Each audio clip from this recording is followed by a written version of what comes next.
What's up, everybody? Isaac here, Civil Engineering Academy. Excited to be with you on another awesome podcast episode. Today, I have a special guest, Dr. Hani Alzraiee. He teaches at Cal Poly. He's a professor there, but previous to that, he was actually a practicing engineer for 17 plus years and dealt a lot in construction projects in the oil gas industry and many other things. So I bring him on to talk about what that transition was like from going from practicing engineer to the academic world, what challenges he faced as an engineer, and also the challenges he faces as a professor, and really just his whole journey into this world of civil engineering with advice that's going to help you on your own journey as well. And we also talk about the value of PMP. He's got that, which is Project Management Professional, as well as his PE license as well. Anyway, lots of tips are shared. I think you're really going to enjoy this. Definitely give us a like and a subscribe and share this with a friend if you haven't done that already. And check us out if you need help with your FE or PE at civilengineeringacademy.com. We love helping people on their journey to become a professional engineer. So anyway, with all of that said, let's get right into it. It's coming up right after this.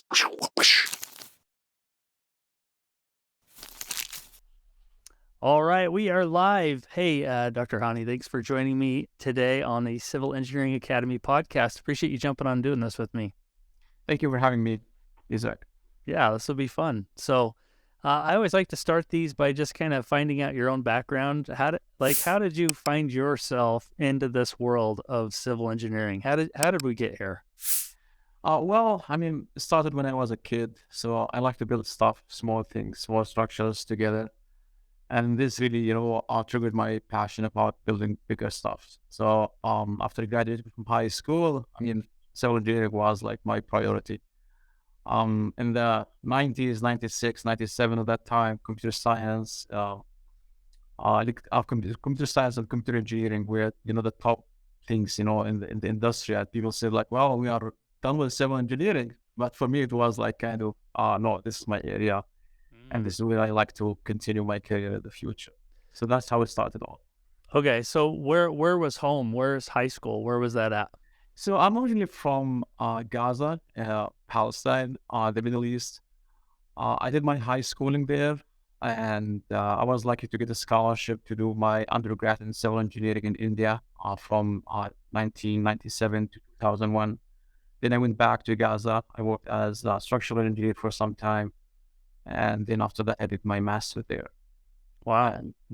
And 4 years after that, I went to Canada. I did my PhD in Canada there in Montreal, and I worked also in the oil and gas sector. But there's a lot in between these dates. Just snapshot quickly to Was it work that took you to Canada, and then you got your PhD, or was it the PhD program that took you to Canada? Well, I started applying in 2007. By that time, I had around 6 years of experience. And when I did my master, I felt I need to continue this journey. So my master was thesis-based, not engineering-based. I would say like master of engineering, you just take courses. No, I took thesis-based. So I was doing some research regarding labor productivity and all of that. So I said, well, I need to continue that journey. So Canada, there was a good opportunity with my supervisor, Dr. Tariq Zayed. He offered me to work with him on a funded project, and this is how it started. Wow, that's interesting. So you went from being like an engineer, practicing engineer, doing stuff like that, and now you're an associate professor, or you're a professor, assistant professor. Okay. And what motivated you to go that route in your career, that you wanted to go back and teach? Yeah, when I started, as I mentioned, I started as a structural engineer, 2 years of, calculation and all of that. But I felt like, I need to see how these designs are built at the end of the day. So then I got my interest in construction engineering, and I started like working as, like I would say as an engineer, communicating between the construction team and design team to, see the issues there. And this is where I started like my, construction engineering career, as well as, my graduate schools in that. So after 17 years with the industry, I feel like, I get a lot of experience into that. And besides my love to teach and, help the students, I said like, well, I think enough of the industrial experience, let me shift here to academics. And I really like it. So far so good, really. And working with the students and, helping them as much as I can. And I have to mention one thing in my discipline, like if you want to teach, knowing how things are done in the field is very important thing. So you can reflect on it during your classes, during your lectures that connect, the real world to the, academic world. That makes So sense. yeah. What advice would you give to anybody that may be considering that same route? Maybe they're working professionals right now, but they want to maybe go teach too. Is there any advice there that could help somebody navigate that transition? Um, you know, I, there's one thing also maybe I forgot to mention. The academic life is kind of, gives you flexibility, but it's a lot of work. I don't want to like say it's less than the industrial experience, the industry, work, but it has a lot of time. So for people who are really practicing now as practitioners and they want to, maybe they can consider part-time, sharing their experience with the academia is something that really need looking to it. And it's possibly the prison programs. We have it on a graduate civil minor. We just started like 2 years ago, almost a full day for this minor. So for someone with expertise, part of the and the industrial experience at the same time. So I'd like to connect with some of the people I know who can come there on board and help us with that. As how this is I'm really happy in the industry with the PhD in engineering. I'm doing it there. So it's how this is the percent programs where you want to get into, future career after spending some time in the industry. But I would say like it's quite really hard for many students, helping them and, shape their future career. Could you describe maybe the best or the biggest project that you worked on, or some fun projects that you worked on as you were a practicing civil engineer? So yeah, as I mentioned at the beginning, I worked on multiple projects, infrastructure projects, housing projects, and the last 7 years before joining Cal Poly in 2018, I worked in the oil and gas industry. And those projects were really challenging because it involves many people, different disciplines of engineering, electrical, mechanical, process, civil, structural, geomatics, etc. So these projects were really challenging and fast-paced projects, and I learned a lot from it. I still tell my students stories about those projects and how sometimes things went bad.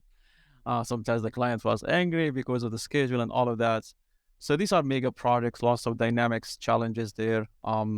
Yeah, I mean these are the ones really I really remember. The most. Yeah, it's funny how we always remember the most challenging projects are the ones that stick with us, right? So Yeah. I'm sure your students love hearing about those as you describe them, and very applicable to everything you're teaching. Um, switching over to being a professor, what's been maybe the biggest challenge tackling what that you've seen so far? Uh, you know, um, from practical perspective, I was ready for to teach and share my experience. But shifting from the industry to the academia was a bit challenging the first year. Um, so I joined Cal Poly in 2018. Honestly, like I would like even the generation, the students, culture and dynamics change from what I have seen. Like 10 years. I finished my PhD in 2013. Almost like I don't know, 7 5 years, things change, and this was the first thing to adapt to new norms there. For example, using the cell phones during the lecture was something something common, and the first lecture was a bit like, I mean, why is this happening? I remember like before we were not allowed to use cell phone. If you want to use your cell phone, go out. Even in All the right. industry, like if you're in a meeting and using your cell phone, I mean, don't allow you to do that. So Yeah, that's one I of the Mhm. agree. Yeah, that's one of the challenges I have to tackle and to adapt to it. The other things is getting like up to the speed with what's happening in the teaching world. Like there are lots of research in that area, new methods to what's called pedagogies, things that were not really, clear to me. And also Cal Poly is learn by doing. Here, like they focus on learn by doing culture. And I have to change, the way that I teach the classes in order to ensure, students learn how things are happening in the field, in the classroom. And that was a big challenge because when you come with expertise like that and to make it small and to make it more understandable to students who have limited knowledge of how things are done in the field. So that was a big challenge. But after the first year, I think things went great, and I'm happier. I'm here really. Well, that's interesting, a perspective that you've had, and that's kind of why I wanted to talk about it. As you've dived into this, so that's a really interesting thought that you have there. Do you have any tips for people that I guess find themselves in school in a civil engineering program? Maybe study tips or anything that can make them more effective as a student? Well, I would say connect with your professors all the time. If you are struggling, reach out to them. I'm pretty sure people, wants you to succeed. I mean, no one wants you to fail at this level. Reaching out to professors, making sure you are on top of your things, understanding what's going in the industry. At the end of the day, when you graduate, you need to make sure that your resume stands out, compared to other schools or compared to other people who are applying for that. Internship is a big thing to consider, from your first year in the industry. Some students, they go for internship after, first year, and they said like, well, I don't like civil engineering. Right. See, they switch gears. Some of them, they come from other department like chemical. Oh, I want to be in civil engineering or from the agriculture field or etc. So making sure that you connect with industry, with faculty, with your students, be with seniors is a very important thing. If you isolate yourself in the first year or 2 years, this will continue with you even after you graduate. So building your personality, start from the school. Or maybe if you're lucky in the high school, you can do that. But in the university, it's a very must to be successful in the industry in the future. That makes sense. No, that's great advice. I look back in my own life and yeah, professors I connected with, I feel like and developed a relationship with Hmm. did carry through past school and you kind of stay in touch with them. So that's great advice. Exactly. I think one of the big things that we keep hearing about in the industry is BIM modeling. How do you see that affecting or being implemented now into, I guess, curriculum or even in the industry as a whole? Where do you see that being applicable? Yeah, as I guess as a faculty member and what you're teaching, and applicable to the civil engineering industry as a whole. How is it helping? So BIM started like long time ago, like in the 70s. Started as a parametric modeling and mostly used in the aviation industry and mechanical engineering. It was Mhm. so expensive for us as civil engineers to use it. So we were using AutoCAD. Yes. 2015, 2005, technology improved and things were easy to adapt BIM. So people have misconception about BIM. They think BIM is a software. BIM is not a software. BIM is a process that we follow to design, to construct, and to maintain, the facility after we are done with the construction. So, unfortunately, like in the United States, we are quite behind on this. Europe, Mm. UK, they mandate, every governmental project to have a BIM since 2015. Holland, same thing. France, same thing, and Australia, New Zealand, etc. In the US, it's gaining lots of momentum, especially in the private sector, and it improves your design, it improves your construction, and you can do so many things with it. What is better than not than having the model, the project that you're gonna build in the virtual world. You gotta design everything, and you have it exactly. It mimics what you're gonna build in the future. And then after that, you can experience with it. You can do testing on it. You can do analysis, cost estimation, simulation, etc., and all of that. I remember one of the projects that I worked on in the past. We won a project because we created a simulation of the construction, how we're gonna do the construction, and the client convinced with this methodology, and they awarded us the product. So it gives you really a good, edge in the industry to be competitive in order to win projects and be successful.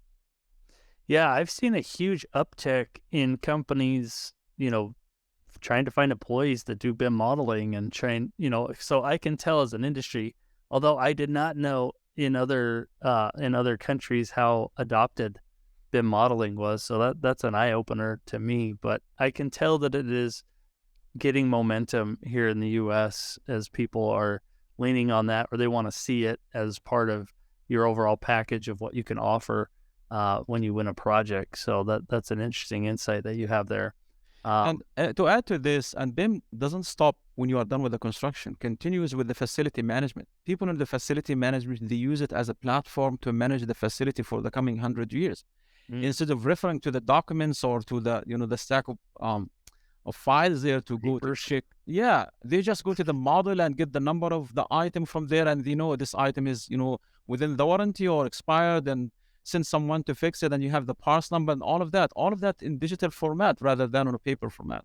Yeah, I can see it as a huge time saver for continual maintenance of a project. That's awesome.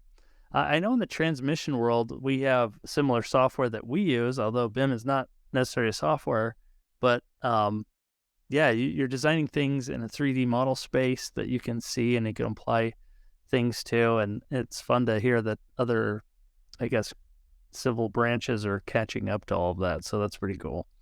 Um, okay, so that's BIM modeling. You wrote a technical paper about scope changes to projects. Mm-hmm.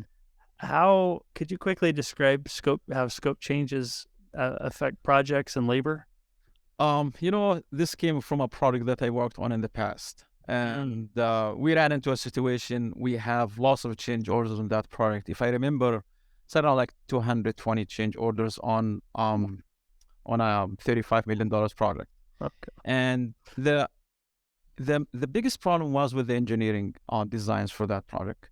So, I use my PhD expertise in order to come up with a process that we can look into how to quantify the impact on labor. Because when you have a change order, it's not only the cost of the change order that is you are going to, submit for the client, but your labor, who are working on the original scope of the work are affected by the change orders. For example, if you are planning your day to do the foundation and all of a sudden you get a change order, there's something wrong with the foundation. So now you have to switch gear, you have to replan, you have to remobilize your team to somewhere else in order, to make them busy. But with that, you lose of productivity. And this loss of productivity is not quantified when you submit the change order. So what I did in this paper, basically, from that experience, from what I learned in that project and what I propose, to the client and to our team. So I put it together in a paper and I publish it. So the bottom line of it, we need to quantify the labor productivity loss due to change order. So that was it.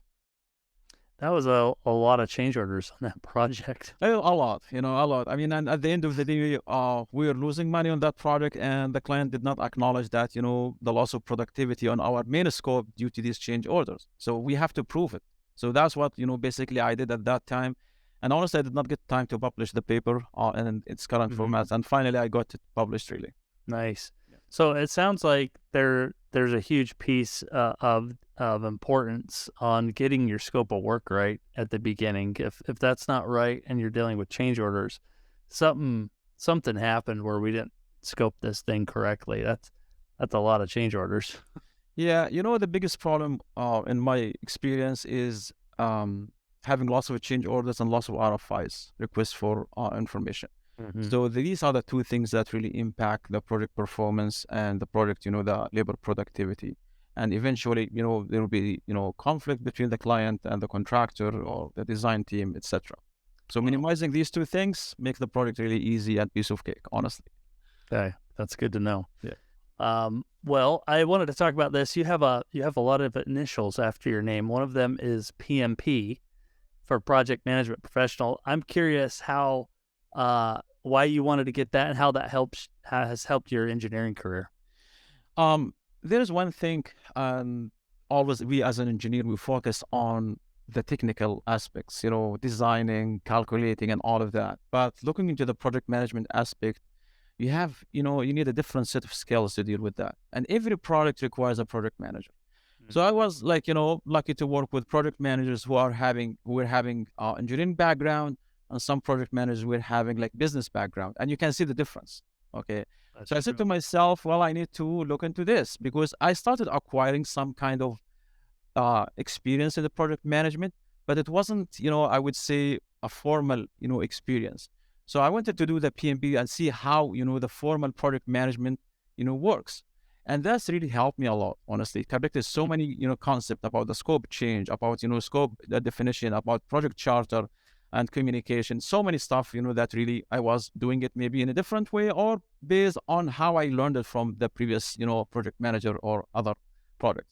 So that really shaped me and helped me, excel and understand sometimes with the business terminology, accounting and all of that. That's awesome. Yeah.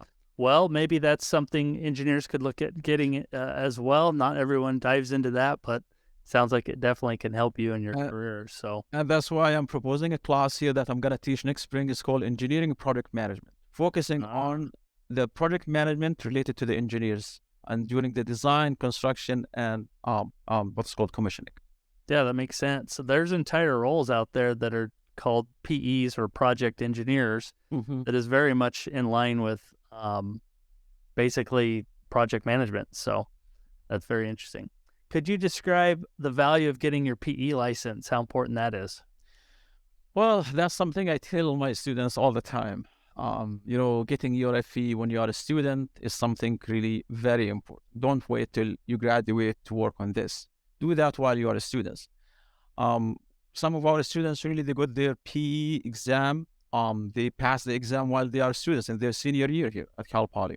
Wow. So one of the things I tell my students, regardless if you're gonna be like in construction, maybe you don't need the PE, and maybe you say, oh, well, I don't need a PE for that career. But I tell them, like, after 3 years of graduating, you are not um, an engineer anymore. And they ask me why. We have the degree. I tell them, well, the PE allows you to stay current in the area. There is an organization that really looks after your performance, after your experiences, and make the kind of make sure that you're still like an engineer. If you don't have your P, I mean, you're gonna work in the industry, but still, like you didn't know what's going on in the engineering world. You didn't know what are the changes. So the PE you're required to submit, certain years of experience in order to keep your PE after I don't know 2 years, 3 years, depends from state to state. So it's a very important thing to have your PE designation after you graduate. Right from school. You can do it, later on, but it will be really difficult because you almost forget about, what you learned during the classroom, during the classes, during your degree persuasion. And when you do it right after or during, it will be easy for you and will not take much from your time. I totally agree with you. Yeah. So great points. If Yeah. you haven't earned that, definitely come check us out, civilengineeringacademy.com. We can help you out there too as well. And there's lots of other resources as well to help you. So well, this has been really fun. I appreciate you jumping on, talking about your experience, moving from engineer to a professor and everything else in between that we've talked about. Definitely has been insightful. Is there a good way for our audience to connect with you if they maybe had questions about anything we've chatted about today? Yeah, sure. They can reach me out through my LinkedIn profile, Hani Alzraiee, Hani, and last name Alzraiee, or through my email address at Cal Poly and contact information. You just Google my name and you can get your all my information. Perfect. I'll be more than happy to help and assist. Well, we'll link all that in the show notes. I appreciate you doing this with me. This has been really fun. And maybe we'll see you on a future episode. Who knows? But thanks for doing this with me. Thank you so much, and thanks for Civil Engineering Academy for focusing on the civil engineers and the people who are practicing in this field and helping our future civil engineers. Yeah, we love it. Want to spread the word. Thank you. Have a great day. We'll see you. You too. Thank you.